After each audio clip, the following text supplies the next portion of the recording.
Festival de Arte y Ciencia de la Coordinación de Difusión Cultural de la UNAM. Es un placer presentar al Presidium que hoy nos acompaña, maestro Juan Ayala, director de la ALEF, y la doctora Rosa Beltrán, la coordinadora de difusión cultural. Para comenzar, invito al maestro Juan Ayala a que nos dé la bienvenida. Muy buenas tardes a todos, muchas gracias por su presencia en este 13 de mayo en la Sala Miguel Covarrubias para dar inicio a el arranque oficial de las actividades del Festival ALEF, esta séptima edición del Festival ALEF, Festival de Ciencia y Arte, que en esta ocasión la temática versa sobre la violencia y la cultura de paz. A lo largo de 9 días, desde el 13 de mayo hasta el 21 de mayo, tendremos más de 80 actividades en el festival, 109 funciones, 400 y tantas personas invitadas, grupos artísticos, ponentes, investigadores. Queremos agradecer su presencia y el seguimiento que hemos tenido con diversos públicos a lo largo de estos 7 años de festival. Y bueno, pues sin más protocolo, quisiera darle la palabra a la doctora Rosa Beltrán para proceder a inaugurar nuestro festival. Muy buenas tardes, sean bienvenidas, bienvenidos. Este festival es uno de los más esperados porque es único. Difícilmente encontramos otro espacio donde se discutan los problemas que nos aquejan en este momento desde las ciencias y el arte y las ciencias de la complejidad. En esta séptima edición hemos dedicado el festival a analizar la violencia y la cultura de paz desde el punto de vista científico. A lo largo de todo este año en las distintas actividades nos hemos centrado en la libertad de expresión, la violencia y la cultura de paz, precisamente para encontrar cauces que nos la devuelvan y que nos hagan volver a reunirnos en estos tiempos difíciles. En este festival en particular tenemos 4 ejes temáticos: física moderna, es decir, la correlación en el fondo de la naturaleza, el cerebro y la conciencia, la empatía y el problema de cómo imaginar al otro, medicina, salud y armonía del cuerpo colectivo, y medio ambiente, es decir, las ciencias de la complejidad. Me entusiasma hablar en particular de 3 de los extraordinarios ponentes que tendremos. La doctora Laura López Mascaraque, con la que vamos a abrir este festival, que hablará de la relación de uno de los sentidos más arcanos, menos estudiados, que es el del olfato, y su relación con las violencias o con la armonía. Muchos autores en literatura se han ocupado de esto, del olfato y del gusto. En particular recordamos a Marcel Proust, pero poco sabemos desde el punto de la ciencia cómo nos determina actuar como actuamos. Otra ponencia muy particular es la del doctor neurocientífico Philippe Zimbardo.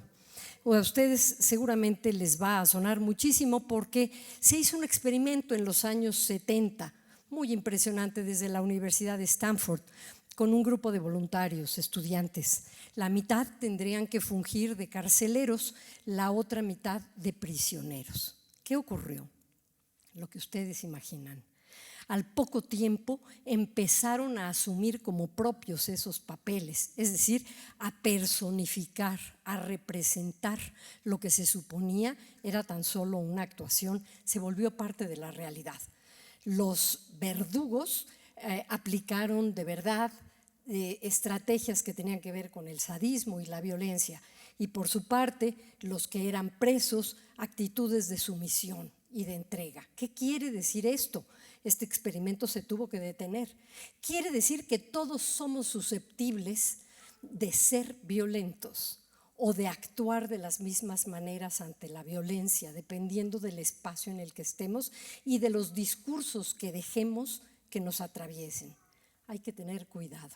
Me parece importantísima esta conferencia.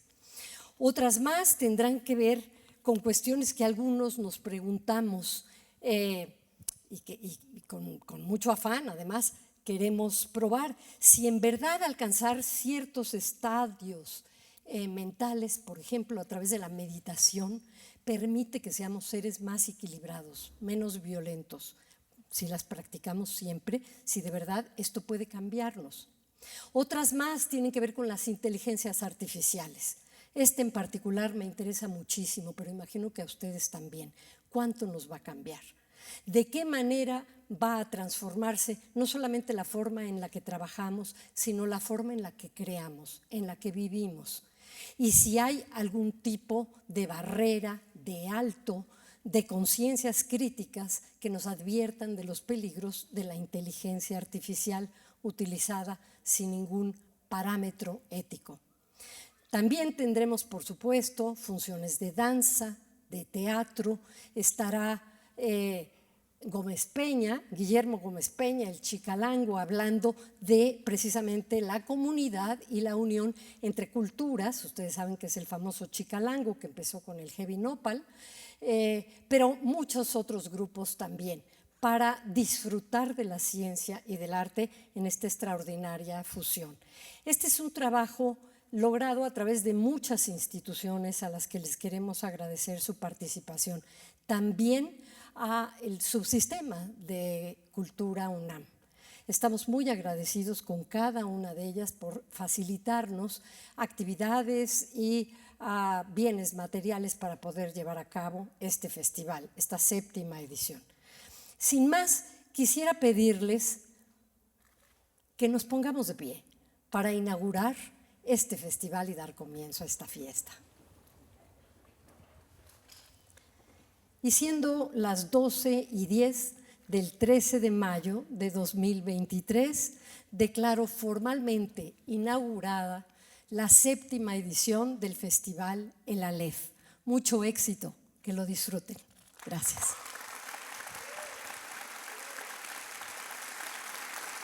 Muchísimas gracias al maestro Juan Ayala y a la doctora Rosa Bertán. Pepe, ¿por qué no nos acompañas en el escenario para presentar a la doctora Laura López Mascaraque? Muchas gracias.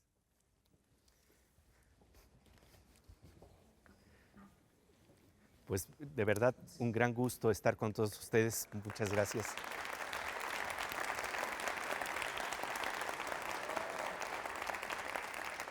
Y bueno, la verdad es que estar reunidos en torno a un festival que celebra el conocimiento, el arte y la imaginación ya es algo que nos invita a festejar, a celebrar este Festival Aleph de Ciencia y Arte.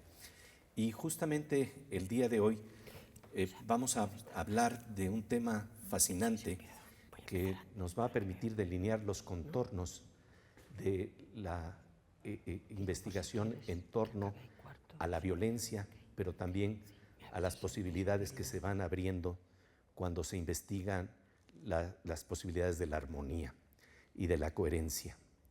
Y en este marco, el día de hoy, nos va a acompañar la doctora Laura López Mascaraque, quien es una notable científica, neurocientífica del Instituto Cajal en España, para hablarnos de un tema que creo que a todos nos invita a pensar. ¿El mal tiene un olor inconfundible? Muchas veces decimos, huele mal. Y esto ya nos está dando una pista de por dónde se está moviendo la posibilidad de olfatearnos, de conocernos más a fondo. Y justamente como decía la doctora Rosa Beltrán, Philip Zimbardo, al investigar los contornos de la investigación sobre la violencia y cómo podemos caer en lo que él denomina la escalera resbaladiza hacia el mal, realmente encontramos que todos podríamos resbalar, sobre todo en situaciones en las que hay falta de equidad en diferentes campos. Esto creo que todos lo sabemos, lo conocemos, lo vivimos. Y entonces es muy interesante que el doctor Philip Zimbardo tiene como uno de sus textos principales un libro titulado El efecto Lucifer. Y el efecto Lucifer ya nos está diciendo que huele a azufre, ¿no? Y que de alguna suerte Entonces ahí estamos hablando de cómo el olor empieza a ser asociado en términos culturales con ciertas actividades, con ciertas actitudes que tenemos. Y recuerdo que en el año 2005, en el suplemento cultural Babelia del País, apareció un texto de Amos Oz que decía que el mal tiene un olor inconfundible. Y esto me llamó mucho la atención porque decía lo siguiente Amos Oz. Señalaba que así como es enormemente difícil definir la verdad, pero muy fácil detectar una mentira, a veces puede resultar difícil definir el bien, pero el mal desprende un olor inconfundible. Y recuerdo que hace unos años yo leí una novela de Amos Oz en donde justamente desde la literatura, desde la imaginación, se explora esta posibilidad de olernos, de olfatearnos y de hablar precisamente de esos contornos de la violencia. Y esta es una novela que se llama Tocar el agua, tocar el viento, en donde Amos Oz habla de un personaje que en la Segunda Guerra Mundial es capturado por alemanes y lo meten de alguna manera en una especie de sótano, como en una especie de cárcel, en donde lo están vejando continuamente, y él se enfrenta a sus carceleros simple y sencillamente con el poder de la razón, el poder del intelecto, tratando de decirles que existe el pensamiento y que podemos a través de la lógica y de la imaginación tratar de entendernos. Sin embargo, los otros no escuchan, y lo que es interesante es que en la novela siempre aparece un profundo olor a grasa de cerdo, que de alguna forma está marcando ese contorno del olfato con el que está asociado una experiencia del mal. Pero entonces en este marco es muy interesante cómo sobreviene lo que podríamos llamar los recursos de la imaginación. Porque cuando estamos hablando de la LEF, el Festival de Arte y Ciencia de la UNAM, estamos hablando de los recursos de la imaginación y los recursos del conocimiento, los recursos del arte y los recursos de la ciencia. Y entonces es muy interesante porque quiero leerles nada más un pequeño pasaje para ver cómo en la literatura justamente se ha olfateado el mal y la manera que tiene la literatura de enfrentarlo.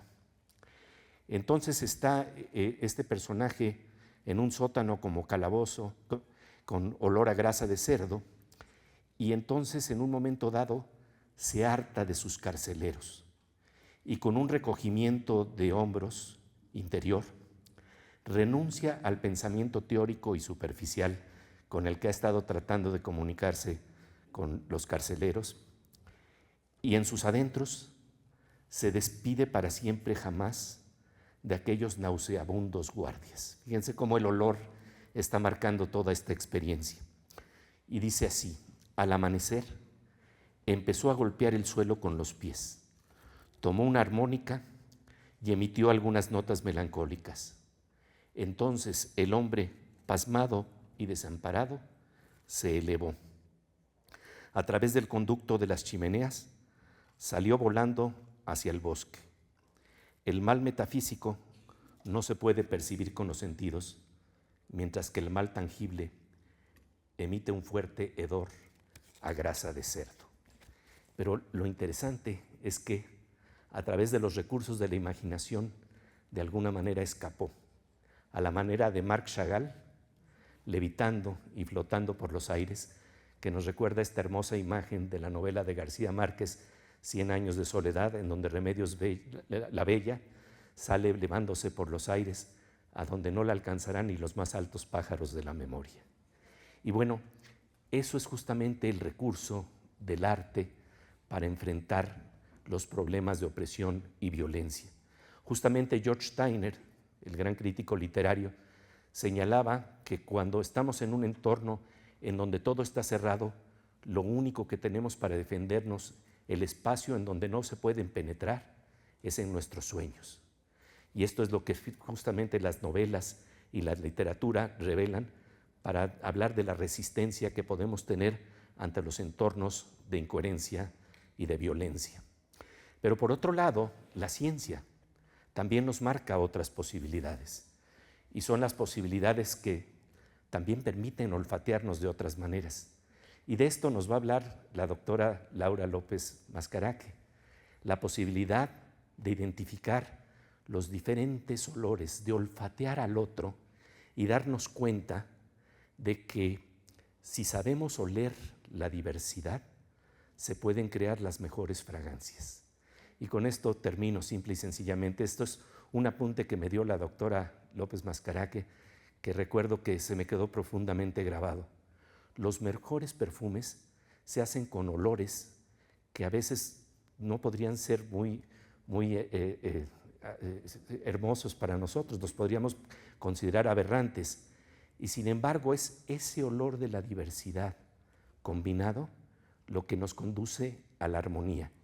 Yo creo que a la buena fragancia, a la posibilidad de un perfume sereno y que nos invita a disfrutar la vida con otras posibilidades. Entonces es por eso que es tan importante la presencia de la doctora López Mascaraque el día de hoy, porque desde la neurociencia nos va a decir cómo nos olfateamos y cómo debemos de aprender a oler la diversidad. Entonces, sin más, vamos a presentar ahora una pequeña semblanza de la doctora López Mascaraque. Adelante.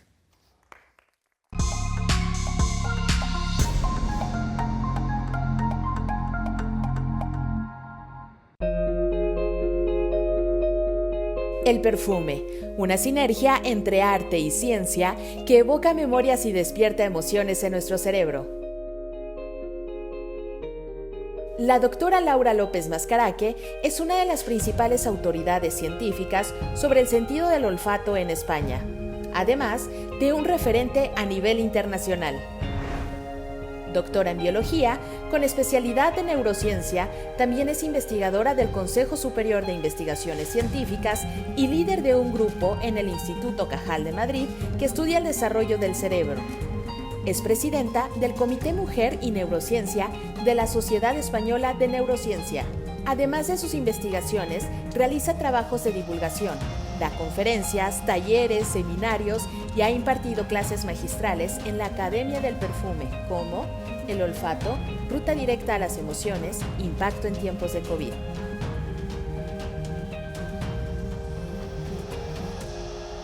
La doctora López Mascaraque es una autoridad en la investigación del olfato desde la biología y sus bases neurológicas. Ha desarrollado una importante disciplina científica en torno a los mecanismos del olfato a nivel cerebral y emocional, y también le ha dado prioridad a buscar respuestas aún no existentes sobre nuestro sentido más primitivo como especie. Y nos dice: el olfato es el más desconocido de los 5 sentidos, y en nuestra cultura el valor que se le atribuye es muy bajo. Es un sentido tan secundario para nosotros que no hemos llegado a desarrollar un vocabulario apropiado para poder describirlo. Es el sentido más primitivo, el que se comunica más directamente con el cerebro y el que dispone de la capacidad de evocar imágenes y sensaciones al formar parte del llamado cerebro emocional.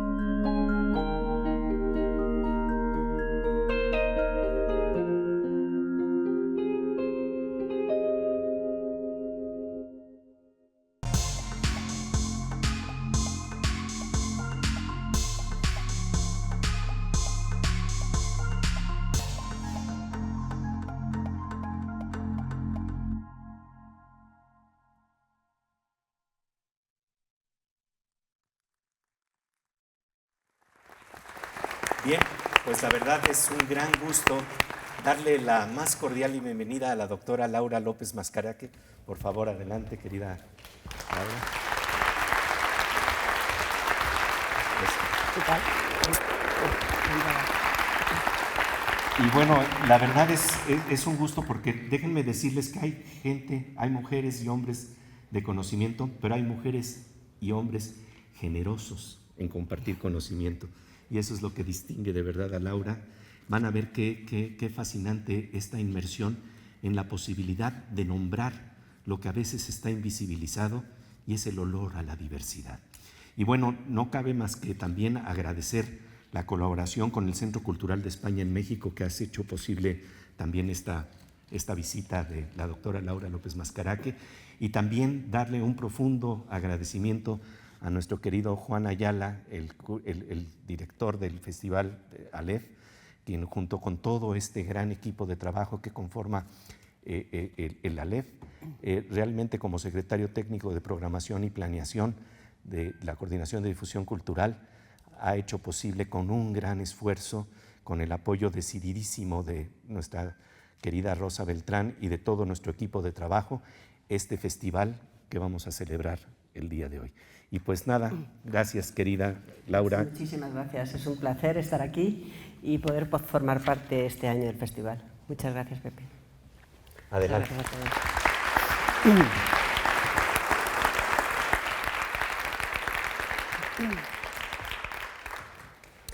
Buenos días a todos.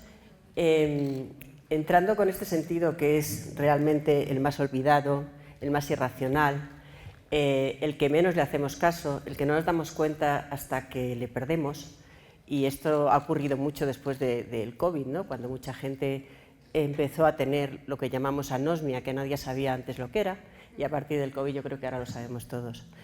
Entonces, el olfato ha sido algo que ha estado siempre presente, desde el principio de los tiempos, ¿no? Y realmente podríamos decir que es a partir del cual el cerebro empezó a evolucionar. Al principio se podría decir que el cerebro era olfativo, y a partir de ahí se empezó a evolucionar y se empezó a formar distintas estructuras del cerebro, hasta que se formó la corteza cerebral, la neocorteza que nos caracteriza a los humanos, pero ahí nos ha quedado el sentido del olfato, algo que os voy a intentar convencer de su importancia, convencer de todo lo que ha tenido a lo largo de la humanidad, su importancia que ha tenido, y cómo funciona en el cerebro, y un poquito de cómo este sentido está ahora en auge, y podemos ver que en un futuro, y en los pocos años lo vamos a ver, cómo el sentido del olfato nos va a ayudar mucho, por ejemplo, con las enfermedades, y que hasta ahora pues, ha sido un sentido, como os decía, bastante olvidado. Empezamos esto hablando de las palabras que a través de los años que he estado dando charlas, que hago talleres de olfato, me han empezado a decir sobre el olfato. En verde están las palabras que podrían ser positivas, buenas, en rojo estarían las palabras que implican algo que no nos puede gustar en un momento determinado, y las de abajo serían positivas o negativas dependiendo de la circunstancia. Entonces, realmente el olor tiene unas implicaciones muy importantes en nuestra vida. No es algo que realmente recordemos como cosas, sino como situaciones, sentimientos, circunstancias, ¿no? Entonces, el olfato es algo evocador, nostálgico, melancólico, nos puede dar relax, nos puede dar felicidad, nos puede hacer llorar en un momento determinado porque olemos algo de una persona que ya no está, o de algo, o una persona que hemos tenido un problema con él. Nos llama a tener precaución, alerta, puede haber un peligro, dependiendo del olor, nos puede avisar de peligros. El humo, lo ponemos determinados compuestos, por ejemplo, al gas, para que puedan oler y lo podamos percibir de que hay algo que nos huele en ese momento a algún peligro. Puede significar hambre, puede significar sed. Y fijaros que también tiene incluso una implicación muy importante en el sabor de todo. El 80%, 75-80% del sabor es olfato y no es gusto. Con el gusto lo único que detectamos es el salado, el dulce, el ácido, el amargo, pero si os tapáis la nariz, veis que no sabe apenas a nada, no tiene el sabor de un alimento. Pues podemos sentir el picante, que también va por el trigémino, a través del tacto, pero no tenemos el sabor de los alimentos. Por eso, de pequeños, a veces cuando tomábamos un jarabe malo, nos tapaban la nariz, simplemente lo echábamos para adentro. Bien, perdón. A ver si me podéis pasar la siguiente, que no. Ahora. Normalmente empiezo siempre con esta diapositiva en el cual realmente empezamos a perder los humanos el olfato cuando nos volvimos bípedos. En el momento que levantamos la nariz del suelo, empezamos a usar más la vista, empezamos a usar más el oído y empezamos a perder todos esos olores de la tierra, ¿no? donde estaban los olores más intensos, donde nos alertaba de la comida, nos alertaba de un emparejamiento, nos alertaba de todo. Y de repente nos levantamos del suelo y empezamos a usar otros sentidos. Y no se perdió lo que es el sentido del olfato, era muy importante. A través de todas las civilizaciones, el olfato era algo que ha estado muy unido a ellos. Toda la relación que había con los dioses era a través de los aromas. Desde los egipcios, los persas, ya tenían distintos aromas. Perdón. ¿Me podéis pasar atrás, por favor?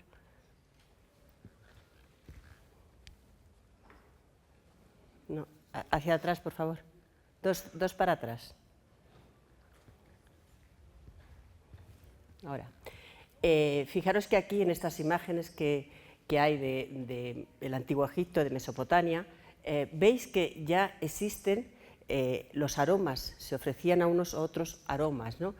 Veis que, por ejemplo, ya hasta en la imagen, la idea que tenemos de los Reyes Magos, ofrecían oro, incienso y mirra. O sea, incienso y mirra eran dos aromas muy importantes, era algo muy valioso, y eran aromas, el incienso y la mirra.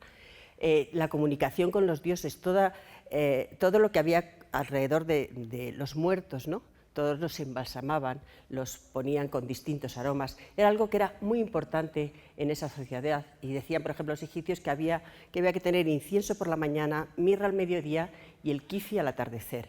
Es decir, todos se volcaban a través de los aromas. Y además, de alguna manera, ya empezaba a ser un distintivo de clase social, esto de los aromas. En relación con esto, la siguiente, por favor, que no vuelvan a pasar. La anterior. Es que quizá estamos pasando a la vez, o va con un retardo. Aquí quiero hacer un punto de inflexión y dar un poco crédito a la mujer científica también, porque fijaros que la primera química y perfumista del mundo fue una mujer. Se llamaba Taputi Belatakalim, y esta estaba en el Palacio Real de Babilonia. Y hay una tablilla de Mesopotamia del año 1200 a.C., en el cual ya definía cómo hacer distintos perfumes para el rey o la reina, ¿no? Con lo cual, bueno, esto era simplemente un comentario a que muchas veces tenemos que buscar el crédito hace muchos, muchos años, ¿no? Y que la mujer ya tenía un papel importante. Cuando llegamos a la Edad Media, en la siguiente, había todos los problemas de enfermedades, de la peste y demás, y empezaron a pensar que los olores se asociaban con enfermedades, que simplemente los efluvios de los olores eran lo que llamamos ahora virus, es decir, no existían los virus en ese momento, pero ellos ya pensaban que eran esos efluvios que tenían miasmas, que llamaban en ese momento, y para ellos se ponían unas caretas que tenían un pico, y en el pico los llenaban de distintos aromas, metían hierbas, metían distintas especias, y eso filtraba, según ellos, los efluvios que le llegaban y no se contagiaban de la enfermedad. A partir de ahí empiezan a convertirse los perfumes en un símbolo de riqueza, de estatus social, y ya cerca del Renacimiento, en la siguiente, empezaban a usar determinados... ¿Me pasáis la siguiente, por favor? Y ya empezaban a utilizar lo que llamaban las pomas de olor o pomander, que las llevaban todas las mujeres, incluso hombres, ¿no? Y eran simplemente unos contenedores para poder meter perfumes y hierbas determinadas, y si veían que pasaban por un sitio que había malos olores, ellos lo ponían en la nariz y con eso evitaban contagiarse de algo.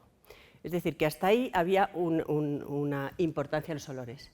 Y ya en el Renacimiento empiezan a salir los primeros tratados alrededor del cerebro y empiezan a marcar, como en este de aquí abajo de Vesalius, en el rojo están marcados los bulbos olfativos, como una región del cerebro que se dedicaba a eso, una región muy pequeñita en comparación con todo el cerebro. Y ya empezaron muchos investigadores a decir que el olfato era algo que no tenía mucha importancia, porque ocupaba muy poco en el cerebro humano. ¿Me pasáis, por favor? Entonces vamos a hablar un poco de cómo percibe el cerebro el olor. Primero lo que sentimos es una sensación cuantitativa, es decir, huele mucho, no sabemos a qué, huele mucho, huele poco, me huele a algo, que podemos decir. Esa sería la sensación cuantitativa. Luego viene la cualitativa, la intentamos identificar, ¿a qué huele esto? Muchas veces no le ponemos nombre, porque como decía antes Pepe Gordon, es muy difícil de verbalizar los olores, no estamos acostumbrados a ello. Y finalmente tenemos una sensación hedónica, o sea que la aceptamos, nos causa una aceptación o nos causa un rechazo. Entonces, ¿cómo se produce esta información? La siguiente, por favor.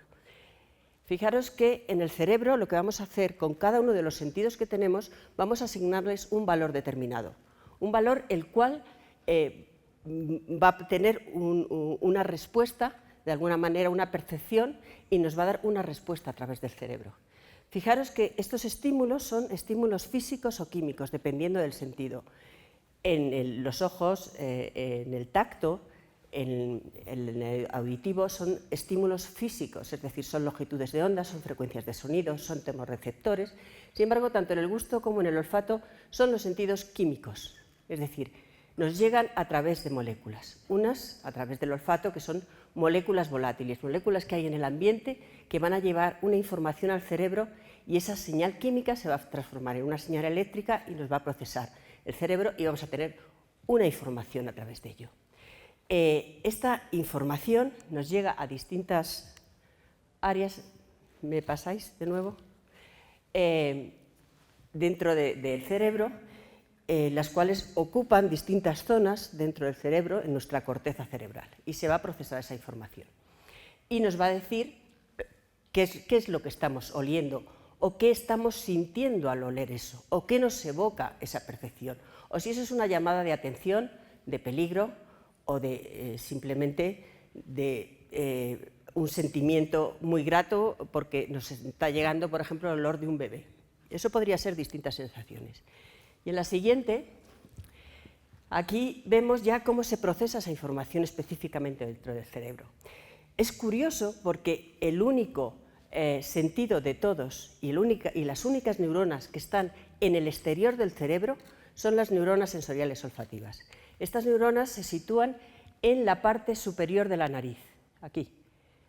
Nos llegan estas moléculas, que son estas que tenemos aquí representadas, y empiezan a interactuar con las neuronas. Estas neuronas, que además tienen la característica de que son las únicas de todo el cerebro que se están regenerando cada 40 días. Tenemos nuevas neuronas, por eso son muy importantes también para investigación, porque es una fuente, podría ser una fuente de células madre. Entonces, lo que ocurre aquí, llegan las moléculas, hay aquí unos receptores específicos en estas neuronas sensoriales que transmiten la información al cerebro. Por tanto, estas señales químicas se van a transformar en una señal eléctrica que va a pasar al resto del cerebro. La siguiente. Vale. Aquí os traigo, son unas reproducciones originales de Santiago Ramón y Cajal, que fue de los primeros que empezó a marcar cómo era el circuito de este sentido. Entonces, él vio que estas neuronas sensoriales olfativas que están en la nariz se llegan hasta dentro del cerebro, al bulbo olfativo, y conectan en unas estructuras que llamamos glomérulos, que están aquí muy bien representadas, con unas neuronas que llamamos de proyección en el cerebro, que van a enviar la información hasta la corteza determinada, que en este caso sería la corteza olfativa. Aquí lo representó de forma maravillosa con estas, llamamos las flechitas indias, se llaman, porque es las que van marcando cómo es la polarización, cómo va el sentido de esta información, que aquí, como veis, unas van en este sentido y otras van en otro sentido, porque están llevando ya la información de dentro hacia afuera. La siguiente. Y ya realmente durante todo el siglo XIX, XX, llegamos al XXI, hasta que en el XXI, en el año 2004, dan el premio Nobel a Linda Buck y Richard Axel porque descubren cuáles eran esos receptores que se acoplan a esas moléculas que nos llegan del exterior. Fue muy importante esto, ¿por qué? Porque vieron que, fijaros, que había 400 receptores, casi 396 exactamente en humanos, los cuales están codificando genes, son genes que codifican para distintas proteínas, y esas proteínas se acoplan a cada uno de estos receptores, pero de una manera única y además de una manera muy específica. Para comprenderlo mejor, en la siguiente diapositiva, ponerme una más, por favor.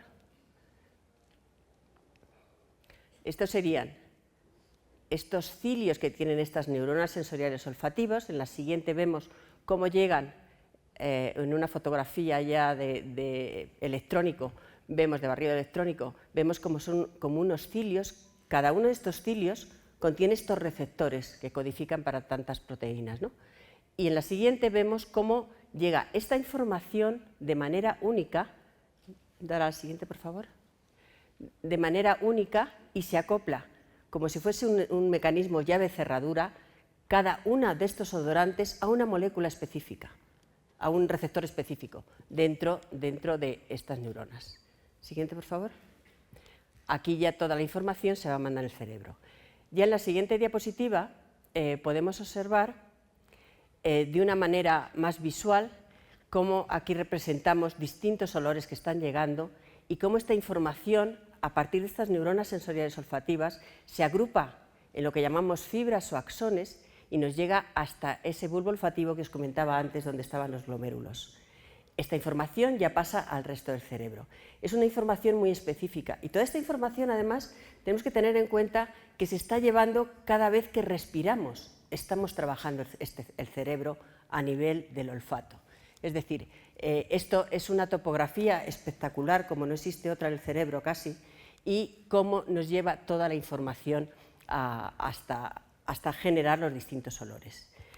En la siguiente vemos que dentro de toda esta información, cada uno de estos receptores que tenemos puede que nos dé un olor único a cada uno de nosotros. Y de hecho, cada uno de nosotros tenemos un olor único. ¿Por qué? Imaginaros que si son casi 400 genes, podemos decir que del 2 al 3% del genoma humano se dedica a oler. Es decir, de cada 20 o 30 genes se van a oler. ¿Esto qué quiere decir? Que existe una variabilidad muy grande, porque con que un alelo sea recesivo o los dos dominantes, ya vamos a oler de forma distinta. Y por eso decimos muchas veces nos huelen las cosas muy distintas y podemos ser ciegos para determinados olores, igual que existe con los ojos, que existe el daltonismo, que puedes ver el rojo, no ver el verde o el azul. Existe una variabilidad muchísimo más grande dentro del olfato y esto no lo sabíamos hasta hace relativamente poco. Fijaros que ya se están descubriendo, dicen que hay aproximadamente un 30% de variabilidad en los humanos a partir del olfato. Y ya estamos viendo qué genes, que tienen un nombre siempre, OR, Olfactory Receptor, y un número determinado. Por ejemplo, hay gente que tras comer espárragos la orina le huele horrible y otra gente no le huele a nada. Esto está dependiendo de cómo este gen. La androstenona, que es un tipo de hormona, que hay gente que le huele horrorosa, otras le huele incluso dulce. Esto también se debe a este gen. El cilantro es lo mismo. El cilantro, sabéis, que o lo amas o lo odias, por lo menos en España decimos eso siempre, ¿no? ¿Y por qué es? Porque el cilantro realmente no es que lo saborees, el cilantro lo estás oliendo y también está codificado por este gen. La violeta hay gente que no la huele, también está por otro gen, y así nos podríamos ir hasta ahora están unos 20 distintos receptores que ya sabemos para qué son ciegos o no en determinados olores. En la siguiente ya podemos ver que los olores se están estudiando a muchísimos niveles distintos. Por ejemplo, se está viendo cuál es la mecánica de los fluidos de las fragancias y se está viendo que ellos no tienen bordes, no se esparcen como pueden pasar con otro tipo de fluidos, ¿no? Sino que van a ser una mezcla de composiciones diferentes, porque tenemos que tener en cuenta que los olores que recibimos no es un olor simple, tiene mucha complejidad, es una mezcla de muchos odorantes distintos y eso es lo que esta imagen que veíamos inicialmente de esos receptores olfativos que están en las neuronas, cuando nos llega un odorante puede estar activando muchos distintos receptores de distintas neuronas que tenemos en la nariz. En la siguiente, aquí se ven cómo esta forma de las moléculas van a ser las que van a originar los distintos olores. Y fijaros que, por ejemplo, hay moléculas que tienen un grupo azufre, por ejemplo, el olor a ajo, el olor a mofeta, que son olores que pueden disgustarnos. De ahí toda la historia que contaba también Pepe al principio, ¿no? De que decíamos que existían inicialmente los que llamaban los olores de santidad y los olores del diablo. Los de santidad eran muchos relacionados con olores, con el incienso, con fragancias de ese tipo, mientras que los del diablo era todo lo que tenía algo de azufre en general. Siguiente. Y lo que os comentaba, ¿no? Que por ejemplo, si vemos un jazmín, para que podamos oler un jazmín, tiene que tener mínimo 21 odorantes determinados, que van a configurar ese olor. Pero además, estos odorantes van a estar en distintas proporciones, por eso los jazmines, dependiendo de la tierra donde estén, del entorno, de si están en interior o en exterior, van a oler de una manera determinada, pero todos ellos tienen que tener unas moléculas, la siguiente, unas moléculas que son el bencilacetato, que es el componente principal, siempre tiene que estar en él, y en la siguiente otros dos que son lo que llamamos componentes peculiares, que serían unos tipos de jasmona y jasmonoto, ¿no? Los cuales tienen que estar siempre presentes. El resto de los componentes pueden variar y eso nos va a variar el olor al jazmín o el olor a otros tipos de flores. Las rosas no huelen igual, las orquídeas, muchas flores huelen distinto dependiendo de dónde estén y cuál sea el tipo, ¿no? En la siguiente vemos también que es muy curioso que distintas moléculas pueden estar orientadas a la derecha o a la izquierda. Eso lo llamamos enantiómetros, ¿no? Son moléculas quirales que no se pueden superponer, sino que simplemente tienen como si fuesen espejo una con otra.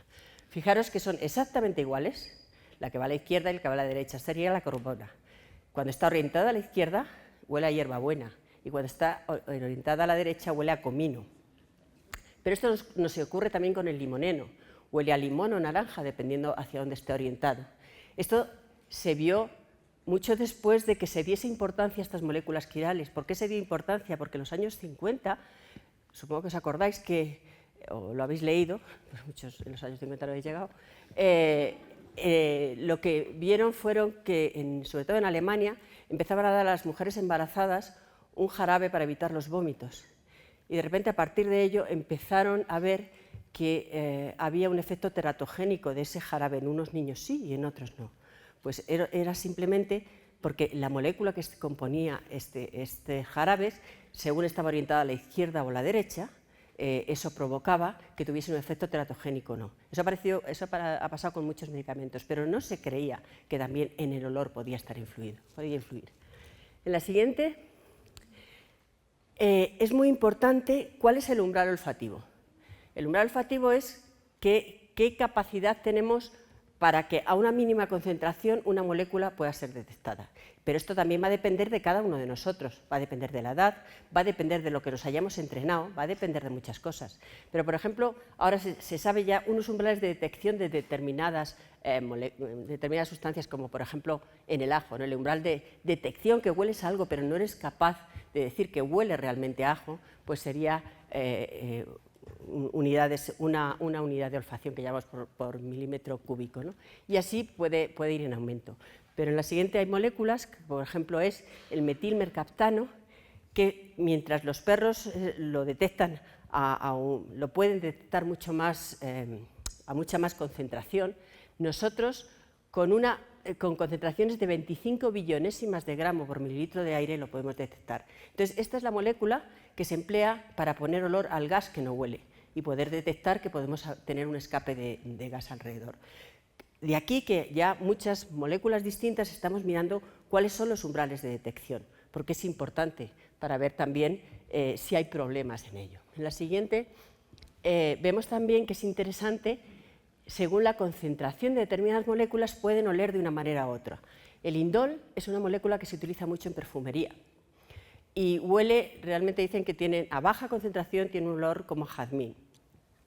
Pero sin embargo, cuando sube esta concentración, huele a podrido, totalmente a podrido. Esto en la siguiente vemos que se utiliza, sin embargo, muchísimo en los perfumes y hay que tener mucho cuidado. Y hay que con los perfumes caducan, aunque pensemos que no. ¿Por qué? Porque se puede concentrar más unos componentes que otros, ¿no? Con lo cual el olor puede variar mucho de unos años o si no se conserva fuera de la luz, con luz o demás. Incluso el indol está muy presente en lo que llaman los componentes de descomposición en los cadáveres. Y el indol es una de las moléculas que más presente está. Y sin embargo, fijaros la curiosidad que uno se utiliza para perfumes y también está presente en esto. En la siguiente, también, ¿cuál es la percepción que tenemos? ¿Cómo podemos hablar de olores malos y olores buenos? Es muy subjetivo. Podemos decir que estos podrían ser olores buenos o llamados olores buenos, a flores frescas, a hierbas, especias, a frutas maduras, a madera quemada. Son olores que generalmente decimos huelen bien. Y otros pueden ser malos. ¿Por qué? Porque además pueden ser nocivos para la salud en un momento determinado, como por ejemplo el olor a podrido, el olor a sudor, que en general no gusta, a basura, a productos químicos, a humo, a gas, todos estos. Pero esto es una clasificación muy relativa, porque tener en cuenta, como os he dicho antes, que genéticamente tenemos cada uno de nosotros un olor único y puede ser que olores determinados, hay gente que el olor a pintura le encanta y a otra gente le horroriza. El olor a gasolina es el típico olor que se han hecho muchas pruebas y hay muchísima gente que le encanta el olor a gasolina y otra gente le horroriza, ¿no? Entonces, bueno, depende de cuál sea tu mundo olfativo o tu identidad. En la siguiente tenemos que, por ejemplo, hay determinados comidas que si estás acostumbrado a ello y tu cultura les ha gustado y lo has tenido desde pequeño, pues puede oler fenomenal. Yo en este caso esto lo he intentado probar y me tenía que ir casi de la habitación, ¿no? El olor tan horrible que tenía este arenque y sin embargo era una delicia para ellos. O el huevo centenario chino, ¿no? Que son unas formas de hacerlo pues muy peculiares, ¿no? O en Islandia el jacar, que es el tiburón de Groenlandia, que lo entierran y luego lo secan. Podríamos decir que en España, por ejemplo, el queso de Cabrales, a mí me encanta y me encanta el olor, puede horrorizar a cualquiera que no lo ha vivido antes, ¿no? Entonces, bueno, pues realmente estamos otorgando valores a los olores y puede ser que lo que sea malo para unos no sea malo para otros. La siguiente, esto sigue sin funcionar. Es que esta no es. Es este. Bueno, hablaba también, que lo comentaba Pepe al principio, del lenguaje de los olores. Decía Diane Ackerman que existen nombres para toda una gama de matices de colores, pero ninguno para los tonos y los tintes de un olor. Tiene un libro precioso, en el cual habla mucho del olor, y realmente el lenguaje que utilizamos es súper limitado. Normalmente decimos huele como a, pero no le ponemos nombre. De pequeño nos enseñan los colores, nos enseñan muchas cosas, pero no nos enseñan los olores, no nos enseñan a qué huelen las cosas. La siguiente. Fijaros que incluso hemos tenido que recurrir a ruedas para poder clasificar los aromas o los sabores, ¿no? Entonces, pues te puedes ir acercando y decir, ¿te huele algo a flores o a hierbas cuando tú no estás viendo el producto? Te huele a algo de maderas y poco a poco te puedes ir acercando al olor. Pero decir de primeras huele a es muy difícil. Y eso tener en cuenta que es cultural. Siguiente. Aquí empecé a buscar, porque yo creo que en las culturas antiguas sí que se utilizaba, tenían un lenguaje para los olores muy, muy interesante. Entonces me encontré este trabajo del año 2021, en los cuales lo que hacen es cómo describían los olores en diferentes culturas. ¿Por qué algunas culturas tienen términos específicos para denominar los olores?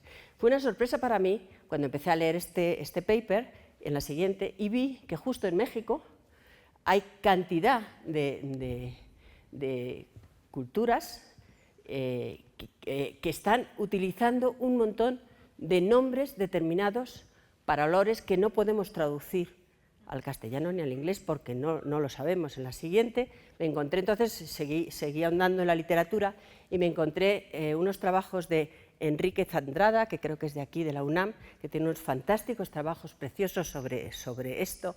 Y entonces ponía como distintas... Uy, hasta lo he pasado yo. Anterior, por favor. Como distintas lenguas del totonaco, del maya, demás, tienen, por ejemplo, una palabra, bok musik, en maya, que es olor del aliento. Pero nosotros te decimos huele el aliento, huele mal el aliento. Es decir, no tenemos esa palabra. Pues todos estos términos específicos incluían olores determinados. Esto es realmente curioso. ¿Por qué? Porque realmente valoran los olores, le dan importancia estas culturas. Igual que existía aquí en México, existe en otras culturas. No existe absolutamente ninguna en Europa, ni absolutamente ninguna en América del Norte, pero sí existen muchas en América del Sur. Y bueno, esto me pareció muy curioso y ha sido algo que he descubierto hace nada. En la siguiente hay también otras culturas.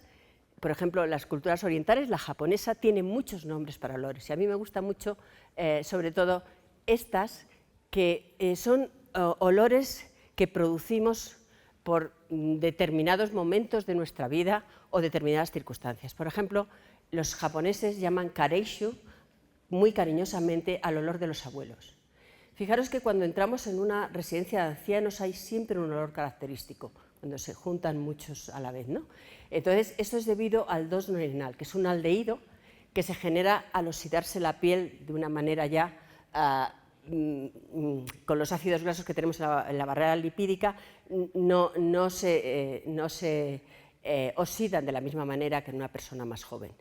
Entonces ellos le llaman el kareishu, y de hecho yo fui a Japón y fue muy curioso encontrarme cajitas que tenían kareishu para poder oler eso, y les transmitía de alguna manera ternura, ¿no? Y luego hay otro olor que se llama el sutureshusu, que es el olor a estrés. Podríamos decir que es ese olor que los perros sienten cuando nosotros tenemos miedo, ¿no? A un perro, a un animal. Nosotros emitimos un olor, pero nosotros no lo notamos. Bueno, pues el olor a estrés también es lo mismo, lo que pasa es que ya se ha visto que hay dos componentes principales, que son el alil-mercaptano, y están relacionadas con el azufre y emites un olor determinado. Ese olor a estrés se nota mucho, por ejemplo, cuando se define mucho, cuando estás en una sala enorme que se está haciendo una oposición o un examen muy importante, ¿no? Entras en esa sala y huele a eso. En la siguiente, todo esto nos trae que muchos de los olores nos traen recuerdos involuntarios. No queremos pensar en ello, pero de repente nos viene ese olor y de alguna manera enseguida evocamos algo, ¿no? Entonces lo que va a hacer que esta memoria olfativa va a establecer vínculos entre lo que estamos viviendo y los olores que las protagonizan o las protagonizaban. En la siguiente, aquí viene la relación con Marcel Proust. Estamos llamando a esto como fenómeno de Proust o efecto prusiano. ¿Por qué? Porque lo que queremos ver aquí es cómo los olores tienen una capacidad para evocar unos recuerdos, unas emociones que te hacen vivir de nuevo una circunstancia. Y se llama así porque Marcel Proust empezó a escribir unos libros, en la búsqueda del tiempo perdido, en los cuales el libro empezaba simplemente mojando una magdalena en un té. Y esto le empezó a recordar cuando estaba con su tía en una granja. A partir de ahí escribió 8 libros directamente. Es decir, nos están evocando muchas cosas. Entonces, a partir de aquí, este efecto evocador que nos produce el olfato, lo que nos va a hacer es revivir nuevas situaciones, ¿no? O nos va a transportar a la infancia, o nos va a hacer incluso llorar o reír por determinadas circunstancias. En la siguiente, vemos por qué se produce esto, ¿no? Ya, si nos metemos ya al cerebro, fijaros que los ojos, el gusto, el oído, el tacto, para que se procese en el cerebro, llega la información, llega esta señal sensorial a los ojos, al oído, además, y se transforma en una señal eléctrica, empieza a hacer sinapsis en el cerebro, y todas van a ir a un núcleo central en el cerebro que se llama el tálamo. El tálamo es como si fuese el centro donde va a desviar a las distintas autopistas el cerebro. Es decir, le va a decir, tú te vas a la visual, a la corteza visual porque vienes del ojo, tú te vas a ir a la corteza auditiva, bien, pues el único sentido que no filtra nada, no pasa por el tálamo, es el olfato. Llega esa información y se va directamente a la corteza olfativa. Entonces, ¿qué es lo que ocurre? Le llamamos que es un sistema irracional, no está filtrado, es emocional, y de hecho a la zona donde llega es a lo que llamamos el sistema límbico o el cerebro emocional, el cerebro emocional, ¿no? Entonces, todos los recuerdos unidos a olores van a ser mucho más fuertes que lo que nos ocurra con el resto de los sentidos. Con el resto de los sentidos los podemos olvidar más. Y en la siguiente vemos que además, bueno, aquí se marca donde estaba el tálamo, en la siguiente diapositiva, aquí, vemos que llega precisamente a dos zonas importantes dentro del cerebro. Una es la amígdala es como una almendrita pequeña que tenemos aquí en el centro del cerebro, que es la que se va a encargar de procesar y almacenar lo que son todas las reacciones emocionales. Y por otro lado llega a otra estructura, que es el hipocampo, de que es el que se va a encargar de la memoria, de la memoria episódica que llamamos. También llega a otras zonas, como el hipotálamo, que está más relacionado con reproducción, a muchas distintas zonas, todas relacionadas con emociones. Y de ahí va a procesar toda la información a la corteza prefrontal, donde se va a integrar con otros sentidos, ¿no? Entonces, lo que tenemos que quedar que la conexión entre esa molécula que está aquí rodeándonos a nosotros y el cerebro es totalmente inmediata y sin ningún filtro. Es de los procesamientos más rápidos que existen en el cerebro. En la siguiente, esto que nos lleva, que ya desde hace tiempo, y además casi sin saberlo, se empieza a utilizar mucho en marketing. ¿Por qué? Estamos un poco saturados de imágenes, de música, y para vender algo, quizá los aromas tengan mucho más importancia. Esto cada vez se está dando más importancia y hay anuncios tan antiguos como esto, que esto debe ser de los años 70 o por ahí, donde nos dice salsas que transportan. Es decir, todo recuerda a evocación y algo que te queda en la mente y que tienes un recuerdo mucho más hedónico de alguna manera.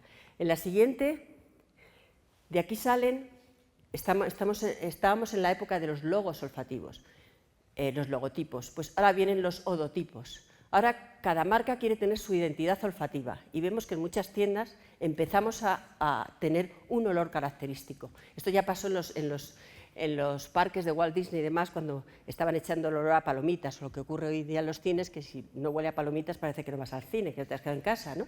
Entonces, todo esto lo que hace es despertar muchas más sensaciones. Si hubo, no se deben decir marcas, no lo voy a decir, en una tienda muy famosa en Nueva York de jóvenes, donde hace años pusieron un aroma determinado, y esa tienda, que es una tienda como muy oscura, simplemente tiene camisetas, pantalones y demás, se llenó de tal manera que no había forma de sacar a la gente y tuvieron que poner una fila fuera de gente, porque no sabían por qué, pero no salían de la tienda, simplemente porque lo único que pusieron nuevo fue un aroma.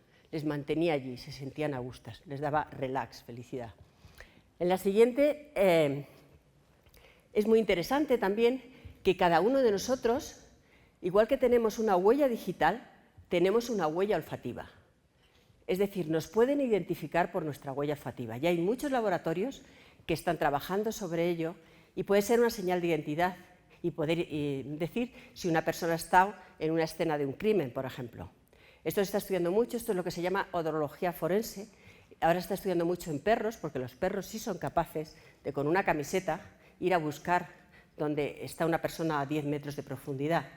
Y eso simplemente es que ellos están oliendo lo que llamamos el volatiloma, es decir, lo que está expeliendo, qué moléculas está echando, qué moléculas volátiles tiene esa prenda o qué moléculas volátiles tenemos nosotros. Nosotros, a pesar de que nos echemos desodorantes, tenemos una base de una huella olfativa, un olor determinado, cada uno de nosotros, excepto los gemelos idénticos que tienen la misma. Pero el resto es algo que se está viendo mucho y podría entrar dentro de lo que llamamos autenticación biométrica, ¿no? Igual que ahora por la retina o por la huella digital podemos pasar a un sitio determinado, esto sería muy interesante. En la siguiente, es muy interesante el mundo que estamos entrando ahora, que es el olfato artificial. ¿Qué hace el olfato artificial? Está intentando emular al sistema biológico. Lo ha visto tan complicado el sistema olfativo, a pesar de que era algo que no se estudiaba, ahora todo el mundo quiere estudiar. Estamos de moda ahora, el sistema olfativo. Todo el mundo quiere estudiarlo. ¿Por qué? Porque tiene muchísimas probabilidades de que en un futuro sea muy importante lo que llamamos aquí el olfato artificial o las narices electrónicas. Hoy día utilizamos muchas narices electrónicas, aunque no lo creamos. Por ejemplo, en las ciudades existen contadores de contaminación atmosférica, que son sensores que están detectando un compuesto determinado. Eso es una nariz electrónica y se ha sacado a partir de aquí. Están haciendo robots que pueden oler e incluso están, ya no me voy a meter aquí, pero están con desarrollos con los chips que llaman neuromórficos, ¿no? Que es una tecnología muchísimo más complicada, ¿no? Entonces, esto se está haciendo para detección de drogas, para detección de armas, para detección de explosivos y mucho más. En la siguiente, fijaros que ya en la Edad Media se utilizaban estas ruedas de orina. ¿Y qué hacían los médicos? A los médicos se les llevaba unas frascas de cristal, las cuales los médicos miraban qué color tenía y lo olían, incluso algunos lo saboreaban. Y dependiendo del olor, clasificaban la enfermedad. De ahí la diabetes mellitus, olía a miel. Pero esto ya viene de estas ruedas de orinas que, ya os digo, se utilizaban en la Edad Media. En la siguiente, hoy día podemos oler las enfermedades. Esto sí que es, el mal tiene un olor inconfundible. Por aquí ya empezamos hoy día en esto del mal tiene un olor inconfundible, aunque nos podríamos meter en otros temas. Pero cada enfermedad tiene un olor único y los perros además pueden detectarlo. Ya se está estudiando muchísimo los perros y pueden detectar distintos tipos de cáncer, pueden detectar malaria, Parkinson, COVID-19, infecciones por pseudomonas, alergias, pueden detectar muchas cosas. Entonces, ¿qué estamos haciendo ahora? Los científicos estamos estudiando el volatiloma.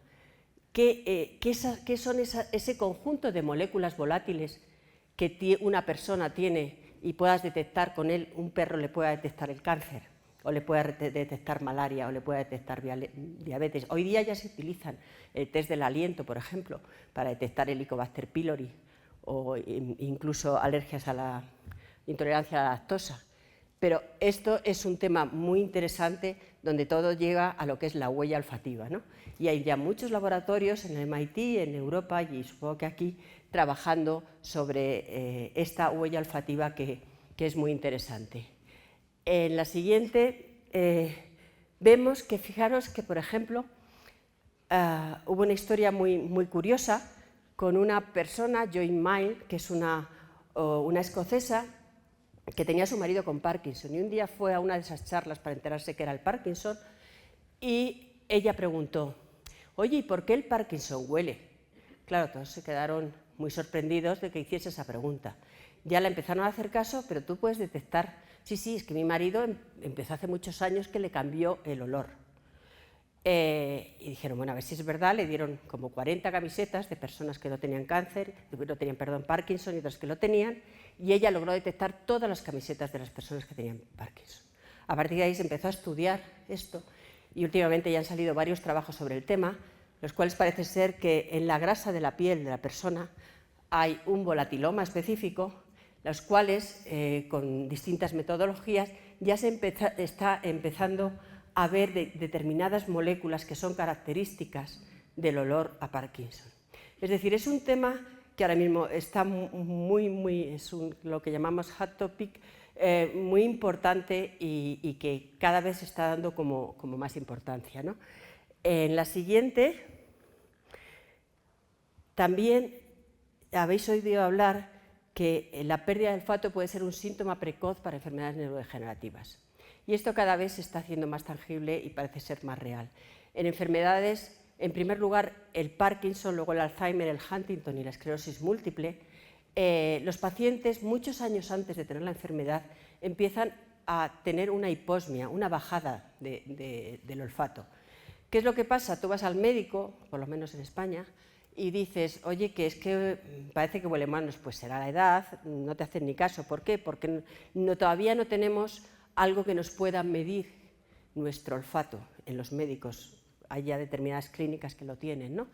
Y se le ha dado tan poca importancia, pero ahora parece ser que esta pérdida de olfato puede estar muy relacionado con el inicio de una enfermedad de este tipo, una enfermedad neurodegenerativa. Y, por ejemplo, en Estados Unidos ya tienen este tipo de carteles, ¿no? donde te están avisando que el 100% de las personas que están padeciendo Parkinson y un poco menos el resto, pues podrían estar relacionadas con una pérdida previa de olfato.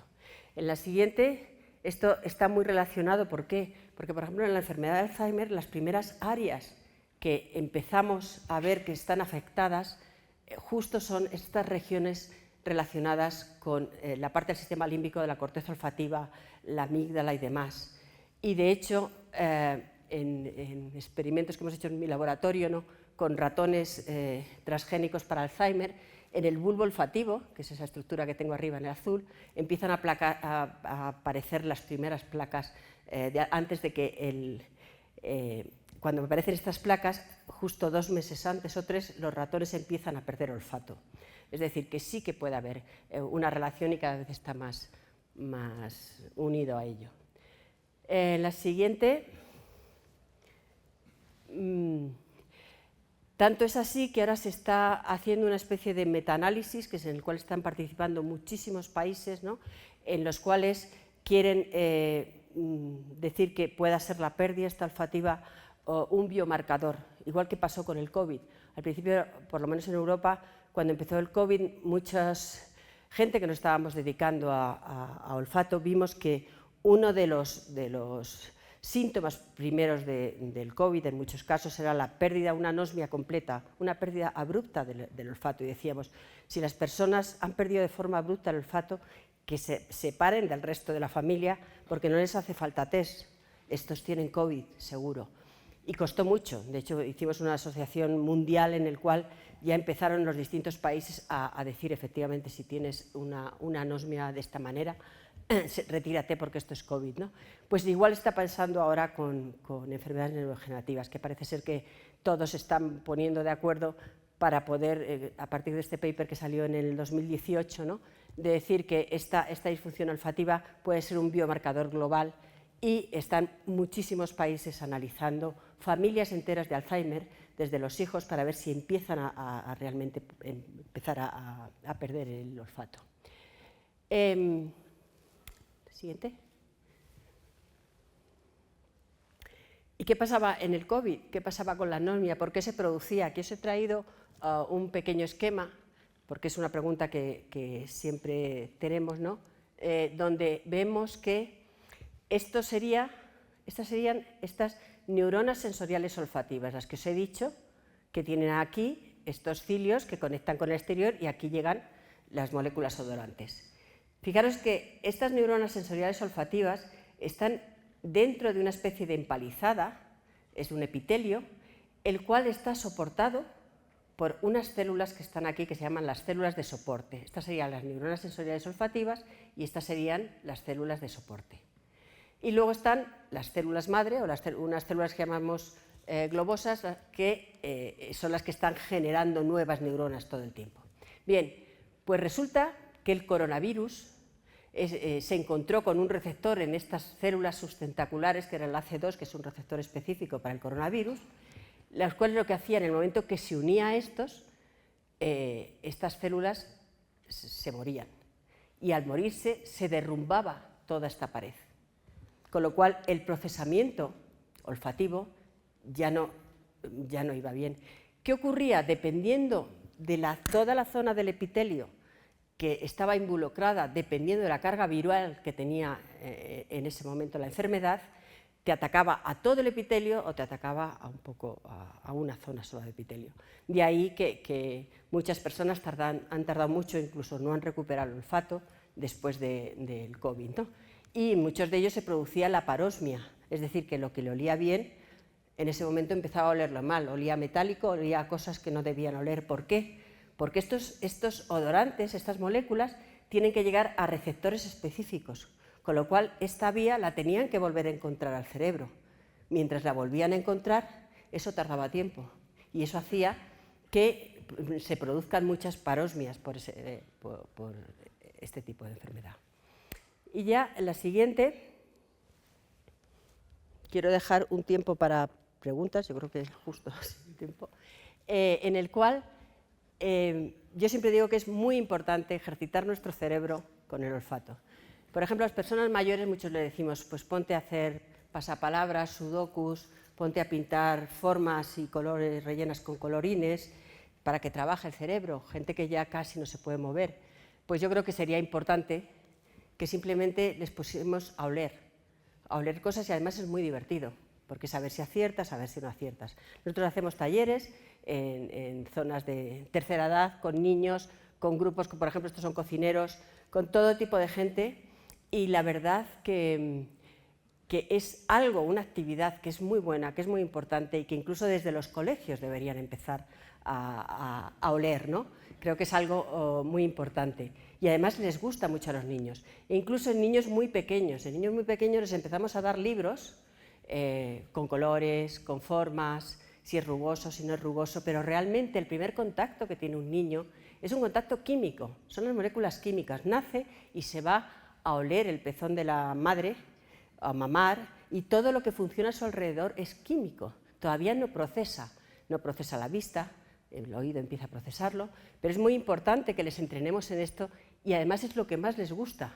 Aquí tenemos a una niña, que por cierto es mi nieta, la cual yo desde pequeño lo que les enseño es que es muy importante esto de jugar y además es ejercitar el cerebro desde el principio. Y esto también, vamos a muchos colegios ahora y estamos intentando que sea una forma de oler. Y luego simplemente comentaros que, como decía Pepe, el olor es algo muy subjetivo, que durante muchos años realmente decías, ¿existe el olor a pobreza? Pues quizás sí, ¿por qué no? Porque no tienen medios, no tenían culpa de no tener medios para mantener una higiene determinada, de repente la ropa no se secaba como se debería secar y huele ese olor húmedo que trae las bacterias, ¿no? Y huele también mal, pero eso no quiere decir que sea el mal el que huela mal, ¿no? No sé, que el mal tenga un olor inconfundible, sino que son determinadas circunstancias que pueden llevar a un olor inconfundible. Determinadas también enfermedades que tienen un olor inconfundible y que muchas personas lo pueden detectar y otras no, porque no entrenamos el olfato. También deciros que, por ejemplo, con el olfato es curioso que mientras perdemos el sentido de la vista, del oído, el olfato se pierde mucho más. Yo estoy con muchos perfumistas, enólogos, y es increíble que con 80 años todavía tienen paletas de olores de 2000, que es increíble que se acuerden de cada uno para hacer sus perfumes o para los vinos y demás. Entonces, ¿eso qué quiere decir? Es el único sentido que tenemos neuronas regenerando. Y eso, si seguimos practicando y seguimos ejercitándolo, eso podemos llegar hasta muy mayores y todavía funcionar. Y el cerebro con ello funciona de alguna manera.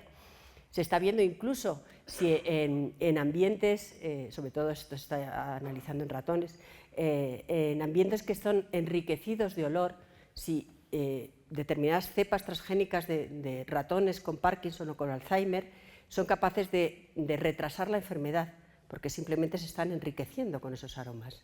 Es decir, que tenemos muchas preguntas sin contestar, pero también a la vez muchas posibilidades.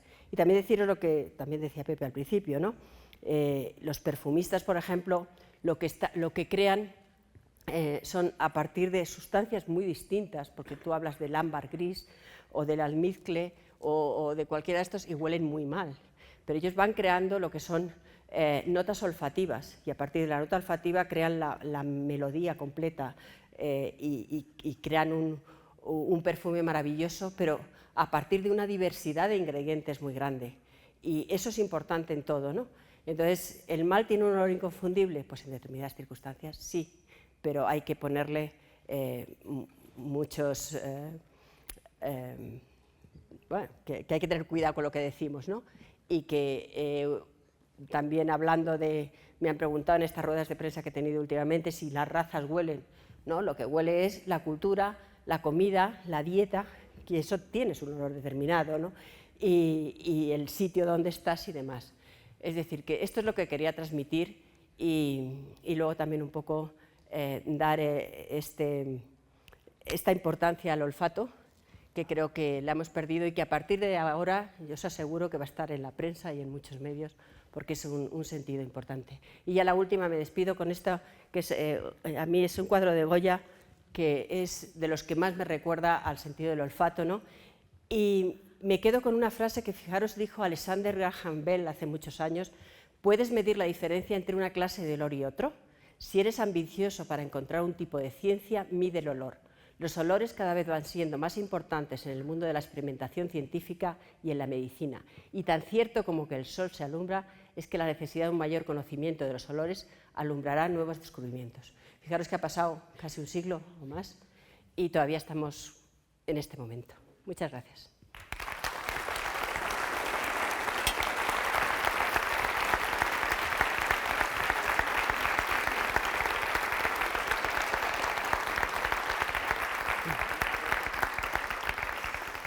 ¿Preguntas? Si tenéis preguntas. Sí, por allí hay una.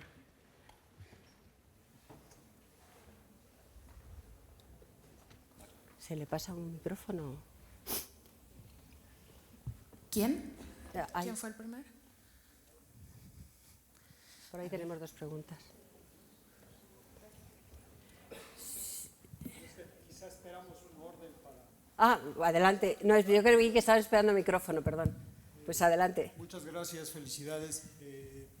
Quisiera preguntar si hay una determinada caracterización de la relación que existe entre el olor y el ser violento. Es decir, ¿Y perdone? el ser violento, si las personas cuando ejercen violencia despiden algún olor particular, sabemos, se ha visto.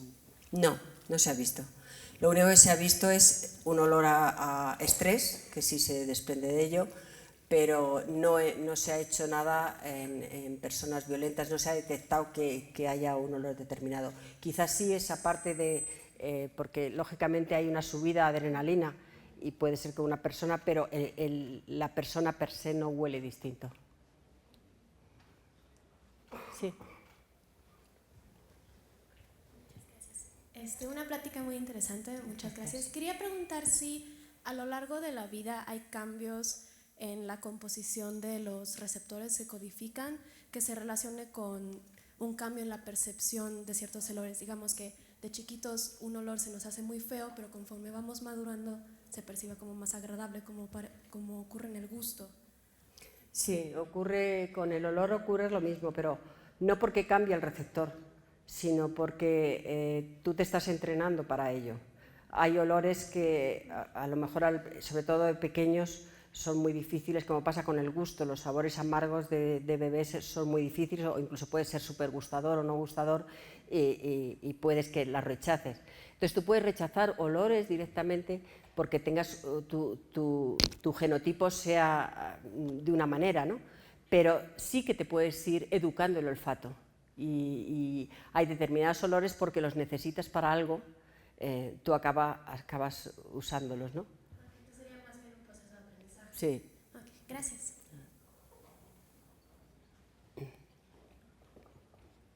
Hola, muchas gracias igual por la plática. Mi pregunta era un tanto orientada a como lo había comentado. Es que hace un tiempo un profesor nos comentó de una experiencia en donde él había ido como a entrevistar a una persona que trabajaba en un matadero. Entonces que cuando él llegó a entrevistarlo, pues justo se vomitó porque no pudo, o sea, con el olor que había en el espacio, y que esta persona, bueno, que le preguntó a esta persona que justamente cómo él soportaba ese olor, porque justo él estaba como desayunando enfrente de él y no le causaba ningún malestar. Entonces justamente quería saber cómo funcionaba ahí esa parte como del olfato, en que mi profesor justo pues se vomitó esa vez porque no lo soportó, pero esta persona que trabajaba ahí pues ya no lo sentía. O sea, justo le platicó que al principio cuando llegó también se vomitó, pero que con el tiempo ya no lo olía. Sí, existe algo que se llama la fatiga olfativa. Es decir, tú te vas acostumbrando a un olor hasta que tu cerebro lo incorpora de tal manera que forma parte de ti y ya no lo reconoces. Esto ocurre mucho, el ejemplo que más tenemos son las casas. Normalmente tú vas a una casa y tú siempre hueles el olor de esa casa, pero la tuya no. Tú entras y es tu casa y ya está. Solo la notas, yo me pasó cuando volví de Estados Unidos de mi postdoc y entré a casa de mis padres, de repente descubría que olía la casa de mis padres porque habían pasado 3 años. Es decir, tú tienes lo que llaman eso la fatiga olfativa y tus receptores se están acostumbrando y lo integran ya esa información.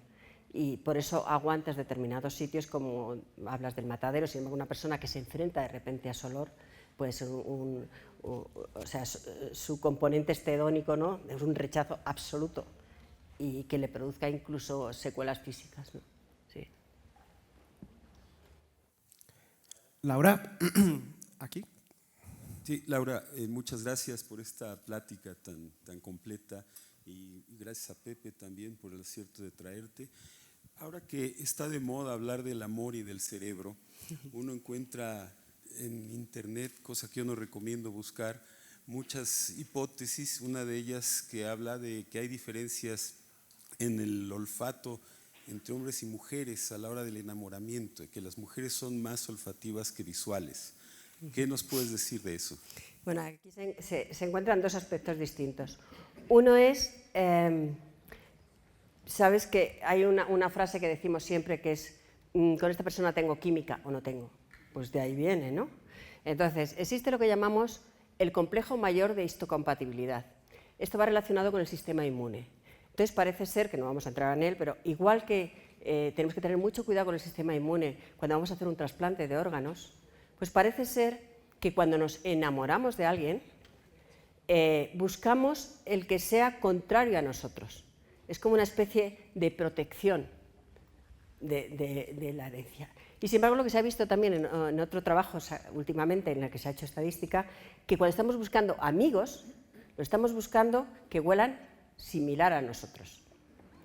Esto sin darnos cuenta, porque nadie lo sabe, sino que se han hecho sin ver, pero estas 2 cosas, para enamoramiento, las parejas de alguna manera se repelen a nivel de este complejo mayor de histocompatibilidad. Sin embargo, a nivel de amigos, se juntan, ¿no?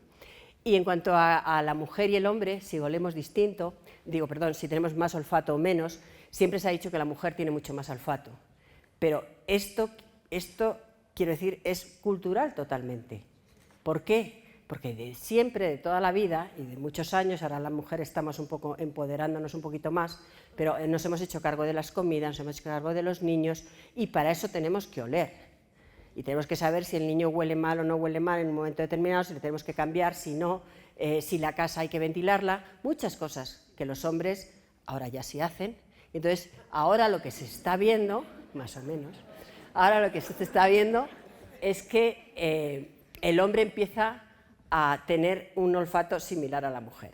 Luego existen determinadas circunstancias, porque las hormonas influyen mucho en cómo olemos.